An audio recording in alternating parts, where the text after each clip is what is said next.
চলুন আজ শোনা যাক বাংলা সাহিত্যের এক গা ছমছমে গল্প তারানাথ তান্ত্রিকের। গল্পের শুরুতেই একটা প্রশ্ন, কি হবে যদি ভুল করে অন্য কোনো জগতে পা রাখা হয়? কালীপ্রসাদকে এক্ষুনি আসতে বলা হলো, কিন্তু চিঠির ভাষাটা কেমন যেন গোলমেল। অস্বস্তি লাগলেও বন্ধুকে তো আর একা ছাড়া যায় না, তাই তারা বেরিয়ে পড়ল। অনেক রাতে গ্রামে পৌঁছে দেখে চারদিকে একটা অদ্ভুত নিস্তেষ্ণদী নিস্তব্ধতা। বাতাস একদম থেমে আছে, একটা পাতাও নড়ছে না, কেমন যেন গা ছমছমে ব্যাপার।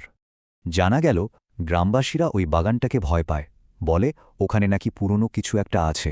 হাতে লণ্ঠন নিয়ে বাগানে ঢুকতেই যেন দম বন্ধ হয়ে আসতে লাগল। ওটা কোনো ছায়া ছিল না, যেন একটা জমাট বাঁধা চলন্ত অন্ধকার। লণ্ঠনটা দপ করে নিভে গেল। ঘোর অন্ধকারে সবাই আতঙ্কিত, দিশেহারা। আর ঠিক তখনই একজন চিৎকার করে উঠল, এটা ভূত নয়, এটা অন্য কিছু। নিস্তব্ধতার মধ্যে শোনা গেল হাড় ভাঙার এক ভয়ঙ্কর শব্দ। এবার শুরু হল বাগান থেকে পালানোর জন্য মরিয়া ছুটাছুটি। কোনো মতে প্রাণে বেঁচে ফিরল তারা, কিন্তু ওই রাতের অভিজ্ঞতা তাদের জীবনটাই বদলে দিল। তাহলে ভয়টা কিসের ছিল? কোনো ভূতের নয়, বরং ওই সত্তাটা আসলে কি, সেই চিন্তার।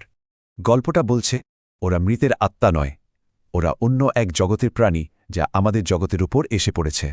ব্যাপারটা হলো আমাদের ইন্দ্রিয় খুব সীমিত, এমন অনেক কিছুই আছে যা আমাদের বোঝার বাইরে। ওদের জগৎ ওদের, আমাদের জগৎ আমাদের। গণ্ডগোলটা তখনই হয় যখন দুটো জগৎ মিলে যায়। শেষে একটাই প্রশ্ন থেকে যায়, অন্য জগতের সত্তারা যদি আসতে পারে তাহলে আমরা কি আদৌ নিরাপদ?